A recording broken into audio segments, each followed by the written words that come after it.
আপনারা জানেন আমাদের নবীর ইতিহাসে সবচেয়ে বড় বিজয়ের নাম হচ্ছে ফতে মক্কা, মক্কা বিজয়। আল্লাহ তাআলা নবীর হাতে ফতে মক্কা দান করেছেন 10,000 সাহাবীদের আত্মত্যাগের বিনিময়ে। কিন্তু আল্লাহ পাকের মেহেরবানি, একবারের জন্য অস্ত্র চালাতে হয় নাই। বিনা অস্ত্রে, বিনা যুদ্ধে, বিনা রক্তপাতে ইসলামের চূড়ান্ত বিজয় কে দান করেছেন? একটু জোরে বলেন না, কে দান করেছেন? মুহাম্মদ রাসূলুল্লাহ সাল্লাল্লাহু আলাইহি ওয়াসাল্লাম যখন মক্কা বিজয় করলেন, আরবের কাফেররা ভাগতে লাগলো, তারা তাদের নিরাপত্তার শঙ্কায় ভুগতে লাগলো। কিন্তু মুহাম্মদ রাসূলুল্লাহ মানবতার চূড়ান্ত বন্ধু, তিনি প্রতিশোধ পরায়ণ নাই, তিনি ইনসাফের উপর প্রতিষ্ঠিত। তিনি মক্কাতুল মুকাররমার একটু উঁচু জায়গায় দাঁড়ায় রাখতে বললেন, এ মক্কার মুসলমানেরা শোনো, আমার সাহাবীরা শোনো, ও মক্কার বেঈমানেরা শোনো, আমি মুহাম্মদ রাসূলুল্লাহ আল্লাহর আলায়ে কালিমাতুল্লাহ, আল্লাহর দ্বীন আল্লাহর জমিনে প্রতিষ্ঠার জন্য আমি যখন প্রথম বলেছিলাম ইয়া আইয়ুহান নাস কুলু লা ইলাহা ইল্লাল্লাহ তুফলিহুন, আমি যখন এই ঘোষণা দিয়েছিলাম, আমার নিজের রক্তের মানুষরা, কুরাইশরা আমার উপর জুলুম চালিয়েছে, নির্যাতন করেছে, আমার মাথার উপরে সিজদারত অবস্থায় উটের মরা নারী বুড়ি দিয়ে আমাকে হত্যার চক্রান্ত করা হয়েছে। আমার চলার পথে আমার পায়ের নিচে কাঁটাযুক্ত গাছ বিছিয়ে দেওয়া হতো। আমি মুহাম্মদ রাসূলুল্লাহ, এবং আমি মুহাম্মদ রাসূলুল্লাহকে যখন ওই সময়ের মানুষগুলা কলেমা পড়ে মেনে নিয়েছে, তাদের উপরে হামলে পড়েছে, জুলুম করেছে। মক্কার ইতিহাস তো রক্তাক্ত হযরত বেলালের ইতিহাস, মক্কার ইতিহাস তো হযরত সুমাইয়ার রক্তাক্ত শাহাদাতের ইতিহাস, মক্কার ইতিহাস তো হযরত আম্মারকে ঘোড়ার দুই পাশে রশি বানাইয়া মধ্যখান থেকে ঘোড়া দুই দিক থেকে চালাইয়া মধ্যখান থেকে ছিন্ন ভিন্ন করে শাহাদাতের ইতিহাস, মক্কার ইতিহাস। আমার খাব্বাবকে আগুনের উপরে জীবন্ত বসায় দেওয়ার ইতিহাস, মক্কার ইতিহাস। রাতের বেলা আমার ঘরের চতুর্পাশে বেঈমানরা দাঁড়িয়ে আমাকে হত্যার নীল নকশা করেছিল। আল্লাহ তাআলা সেখান থেকে আমাকে বের করে মদিনাতুল মুনাওয়ারায় হিজরত করতে বাধ্য করেছিল। সেখানে তাদের ষড়যন্ত্র থেমে থাকে নাই। বদর কায়েম করেছি তাদের ষড়যন্ত্রের মাধ্যমে, উহুদ কায়েম করেছি তাদের ষড়যন্ত্রের মাধ্যমে। যেই উহুদে আমার চাচা আমির হামজা টুকরা টুকরা হইল, আমি মুহাম্মদ রাসূলুল্লাহর দান্দান মুবারক শহীদ হইল, লোহার হেলমেটের একটা অংশ আমার কপাল মুবারক দিয়া ছিদ্র হয়ে ঢুকে পড়েছে। হানজালা শহীদ হইল, 70 জন সাহাবী নির্মমভাবে শাহাদাতের শরব পান করেছে। এবং তাদের ষড়যন্ত্রের মাধ্যমে খাইবার কায়েম হইল, তাদের ষড়যন্ত্রের মাধ্যমে হুনাইন কায়েম হইল, তাদের ষড়যন্ত্রের মাধ্যমে এমনি খন্দক কায়েম হইল। আমাকে মদিনায় তারা থাকতে দেয় নাই। এত জুলুমের প্রতিশোধ পরায়ণের একটি থিওরি নিয়ে আল্লাহ মক্কা বিজয় আমাকে দান করেছে। আমি আজকে চেষ্টা করলে আমার বেলালের রক্তের প্রতিশোধ নিতে পারি, আমি আজকে চেষ্টা করলে আমার খাব্বাবের রক্তের প্রতিশোধ নিতে পারি, আমি আজকে চেষ্টা করলে আমার খুবাইবের রক্তের বদলা নিতে পারি, আমার চাচার রক্তের বদলা নিতে পারি, আমার পিঠে প্রত্যেকটা আঘাতের বদলা নিতে পারি। কিন্তু না, আমি প্রতিশোধের জন্য আসি নাই, আমি এসেছি আল্লাহর পক্ষ থেকে রহমত হয়ে। এর নাম ইসলাম। বলেন এর নাম কি? আওয়াজটা হয় না, জোরে কান, জোরে বলেন এর নাম কি? আরো জোরে কান, এর নাম কি? মুহাম্মদ রাসূলুল্লাহ পরিষ্কার বললেন কয়েকজনের নাম ছাড়া। বললেন আমার আবু বকর, আমার উমর, আমার উসমান, আমার আলী, আমার সাহাবীরা মক্কায় যেরকম নিরাপদ, সমস্ত বিজাতিদের জন্য আমি মক্কাকে নিরাপদ আশ্রয় ঘোষণা করলাম। একটু জোরে সুবহানাল্লাহ বলবেন না? তার বাস্তব নমুনা দেখতে পেয়েছি আমরা সাইয়েদনা উমর ফারুকের আমলে। বলবো না, কষ্ট হচ্ছে আপনাদের? উমর ফারুক রাদিয়াল্লাহু তাআলা আনহুর আমলে একটার পর একটা রাজ্য বিজয় হওয়া শুরু হইল। মিশর ইসলামের পতাকাতে আবদ্ধ হয়েছে উমরের শাসন আমলে। মিশর ছিল খ্রিস্টানদের আধিক্যতা। ভালো করে শুনেন, মিশর ছিল খ্রিস্টানদের আধিক্যতা। খ্রিস্টানদের লাল চামড়াওয়ালাদের এই অভয়ারণ্য মিশরে গভর্নর হিসাবে গেলেন হযরত আমর ইবনুল আস রাদিয়াল্লাহু তাআলা আনহু। প্রিয় ভাইরা আমার সহযোদ্ধারা, আমার দ্বীন ইসলামের ভাইরা, হযরত বড় হুজুর রাহমাতুল্লাহ আলাইহির রুহানি সন্তানেরা, আজকে ইসলামকে কিভাবে টার্গেট করা হচ্ছে, অথচ ইসলাম কি বলে?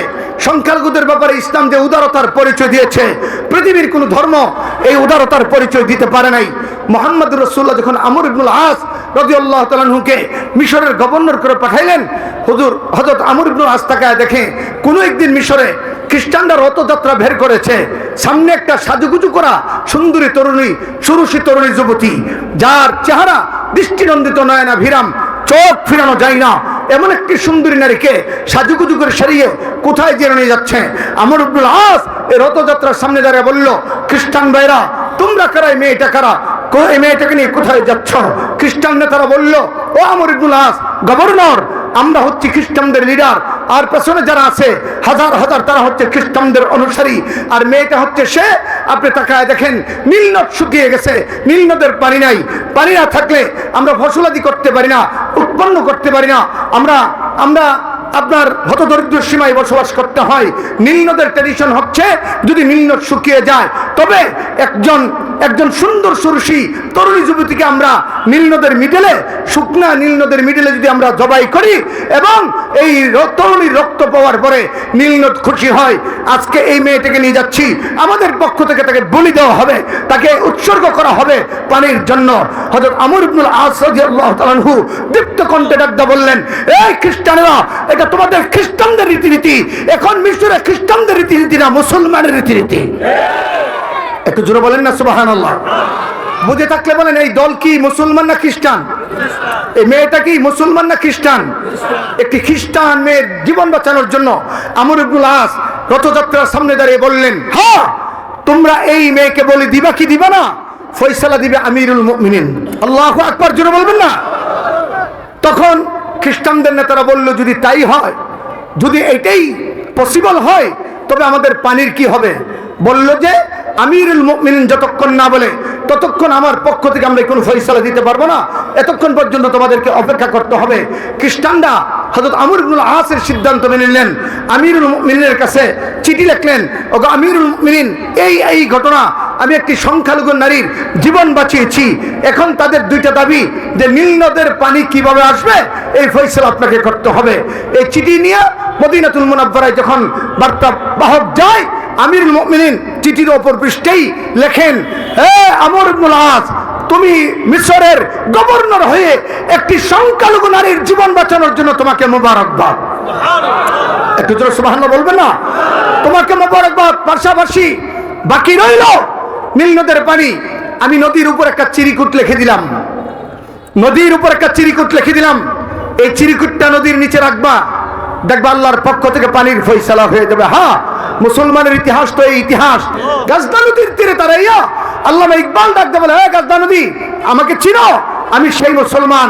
সাদ ইবনে আবি ওয়াক্কাসের নেতৃত্বে সিদ্দিক আকবরের জমানায় যখন পারস্যের অস্তিত্বকে মুসলমানরা মাটির সাথে মিশায়া কালেমার ঝান্ডা উড্ডীন করে, আমিরুল মুমিনিন হযরত সাদ ইবনে আবি ওয়াক্কাস যখন ৬০,০০০ নবীর সাহাবীকে জিজ্ঞেস করলেন, ও সাহাবীরা, বিজয় রথ কি এই পারস্য পর্যন্ত সীমাবদ্ধ থাকবে, নাকি গাজদা নদী পার হয়ে ওই আফ্রিকার ভূখণ্ড পর্যন্ত কালেমার ঝান্ডা উড্ডীন করা দরকার? সাহাবায়ে কেরাম ডাকতে বলে, এ আমার তোলাবা আজিজরা শুনো, আমি তোমাদেরকে ঠিক বলছি, এ আমার কলিজার টুকরা মাদ্রাসার সন্তানরা শুনো, সাহাবায়ে কেরামের চেতনা শুনো, সাহাবায়ে কেরামের ঈমান শুনো।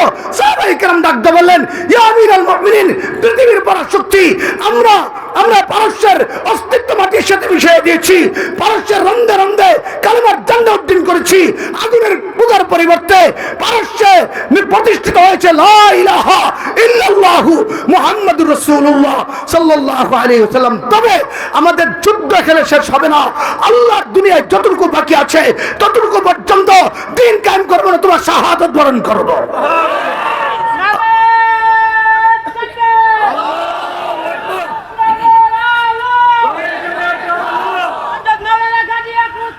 আরে ভাই, আমার নামে স্লোগান দরকার নাই, এটা বড় হুজুরের জমিন। স্লোগান হবে কার নামে, জোরে বলেন? আরে ভাই জোরে বলেন না, স্লোগান হবে কার নামে? আল্লাহু আকবার। স্লোগানের মধ্যে ষড়যন্ত্র চালাচ্ছে ইসকনের জানোয়াররা, তারা জয় শ্রীরাম স্লোগান নিয়ে রাস্তায় আসতে চাচ্ছে।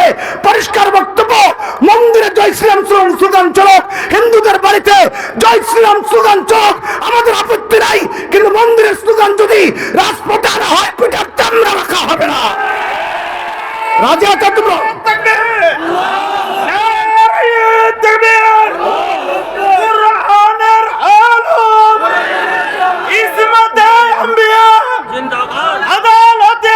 জিন্দাবাদ, জিন্দাবাদ।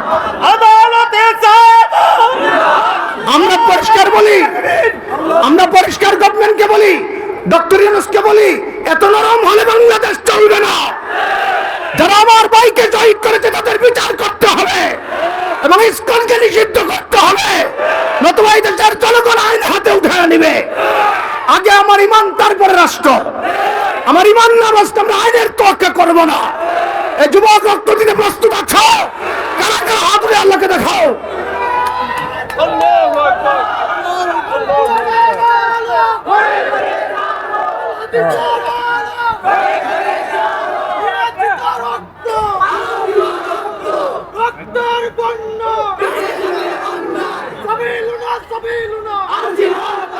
শুনুন, একটি কথা বলে যাই, ভালো করে শুনেন। পাকিস্তান থেকে 1 সাগর রক্তের বিনিময়ে আমরা স্বাধীনতা অর্জন করেছি, ভারতের প্রভুত্বের জন্য নয়। এদেশে বন্ধুত্ব চলবে, প্রভুত্ব চলতে দেওয়া হবে না। আসেন, বন্ধুত্বের জন্য বুক খুলে দিলাম, কিন্তু প্রভুত্বের জন্য আসবেন হাত ভেঙে পকেটে ঢুকাই দেব। কথা বলেন ঠিক কিনা? মুফতি আমিনী বলেছিলেন, এই যুবক তোমাকে বলছি শুনো, মুফতি আমিনী বলেছিলেন ভারতের পেটের ভিতরে বাংলাদেশ থাকতে পারে, কিন্তু বাংলাদেশের 16 কোটি তৌহিদি জনতা তাকবীরের জয়ধ্বনি দিলে ভারত টুকরা টুকরা হয়ে যাবে। তোমাদের আছে অস্ত্র, আমাদের আছে আল্লাহু আকবার। বলেন আমাদের কি আছে? দুরাকান। আরে একসাথে বলেন আমাদের কি আছে? তোমাদের আণবিক হেরে যাবে আমাদের আল্লাহু আকবারের সামনে। কথা বলেন ঠিক কিনা? ইসকনকে থামান, স্টপ ইসকন, বি কেয়ারফুল। বলে দিলাম, আঙ্গুল সোজা বাঁকা আছে, সোজা করার আঙ্গুল সোজা আছে, বাঁকা করার সুযোগ কিন্তু আমরা নিচ্ছি না। আরে ভাই কথা বলেন না ঠিক কিনা? তোমরা রিসার্চ করার জন্য ব্রাহ্মণবাড়িয়া তৌহিদি জনতাই যথেষ্ট। এরা রক্ত দেয়, পিছপা হয় না। প্রমাণ 2001 সালের 6 শহীদ, প্রমাণ 2013 সালের হাফেজ, 2016 সালের হাফেজ মাসুদ শহীদে আপনাদের ভাদুঘরের, প্রমাণ 2021 সালের 16 শহীদের ব্রাহ্মণবাড়িয়া। তোমরা কি আল্লাহর জন্য জীবন দিতে প্রস্তুত আছো? আল্লাহ কবুল করে বলেন আমিন।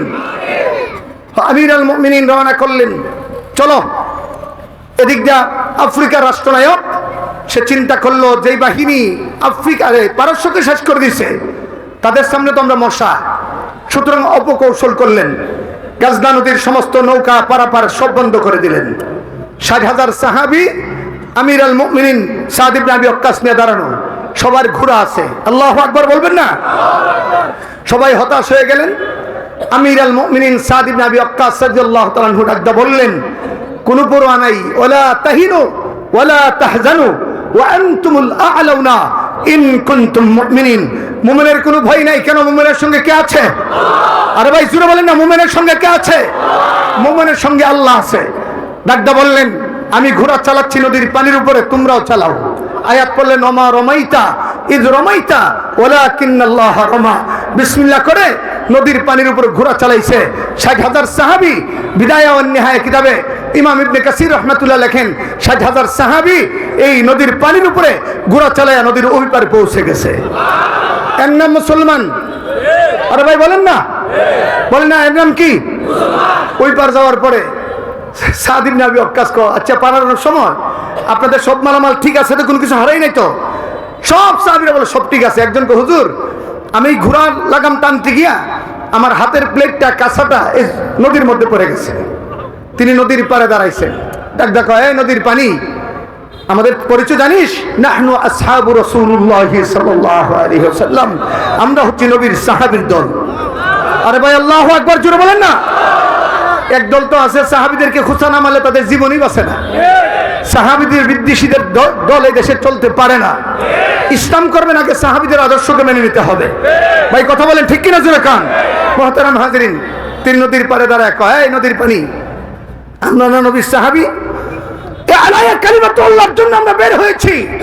আল্লাহর জমিনে আল্লাহর দ্বীন প্রতিষ্ঠা করব। আমার সাথীর একজন যোদ্ধা আর একজন মুজাহিদের কাঁসা তুই আটকে রাখার ক্ষমতা রাখিস না। আমি অর্ডার করলাম, যেখানে আছে তাড়াতাড়ি কাঁসাটা বের করে দে। একটু জোরে বলেন না সুবহানাল্লাহ। আফ্রিকার কালো মানুষগুলো কয়, এটা আবার কেমন কথা? নদীর পানি আবার মানুষের কথা শুনে নাকি? হ্যাঁ, ইতিহাস বলে তিনি হুকুম করতে দেরি নদীর মিডিলে একটা বানকিরণের মতো পানি ঘুরতেছে। সুবহানাল্লাহ। কিছুক্ষণ পরে পানি স্পিডে ঘুরে এক পশলা পানি নদীর এই পার চলে আসছে। সবাই তাকায় দেখে পানির সঙ্গে পেয়ালাটা চলে এসেছে। বলেন এর নাম মুসলমান। বলেন সবাই বলেন না, এর নাম কি? কবি নজরুল বলছে, সেই শক্তি আজ ফিরিয়ে আন, আল্লাহু আকবার রবে পূর্ণ কাপুর। সেই শক্তি ফিরে আনতে হবে আল্লাহু আকবার ধ্বনির মাধ্যমে।